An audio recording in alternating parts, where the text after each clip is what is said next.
அன்னபூர்ணா உணவக உரிமையாளரை மிரட்டி பாஜக மன்னிப்பு கேட்க வைத்துள்ளதாக கோவை திமுக எம்பி கணபதி ராஜ்குமார் குற்றம் சாட்டியுள்ளார். பாஜக கோவை மக்களை அவமானப்படுத்தி விட்டதாகவும் அவர் கண்டனம் தெரிவித்துள்ளார். அவர் மிரட்டப்பட்டு மன்னிப்பு கேட்க வைத்தார். சூலூர் பக்கத்துல ஒரு இளைஞர் ஒருத்தர் செமிகண்டக்டர் பத்தி என்னமோ கேட்கிறார்.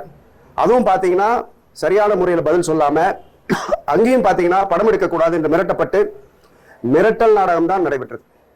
கொங்கு மண்டலத்திற்கு அதிகமான பாதிப்பு எங்கன்னு கேட்டீங்கன்னா எதனால என்று கேட்டீங்களா? ஆனால் ஜிஎஸ்டினாலதான். சொல்றவங்க எதுக்கு அவரை கூப்பிட்டு மன்னிப்ப நீங்க ஏத்துக்கணும்? அவர் என்ன அப்படி தப்பா பேசிட்டார்? போன்லயே கேட்டிருக்கலாம், இல்ல சந்திக்காம விட்டுருக்கலாம். அன்னபூர்ணா ஓனரை அவமானப்படுத்துறது கோவை மக்களை அவமானப்படுத்துற மாதிரிதான். அங்க இருக்கக்கூடிய தொழில் அமைப்பினர் இனி யாராவது வாய் திறப்பாங்களா? அன்னபூர்ணா ஹோட்டல் சீனிவாசனை அவமானப்படுத்தியது நாங்கள் ஏற்றுக்கொள்ளவில்லை.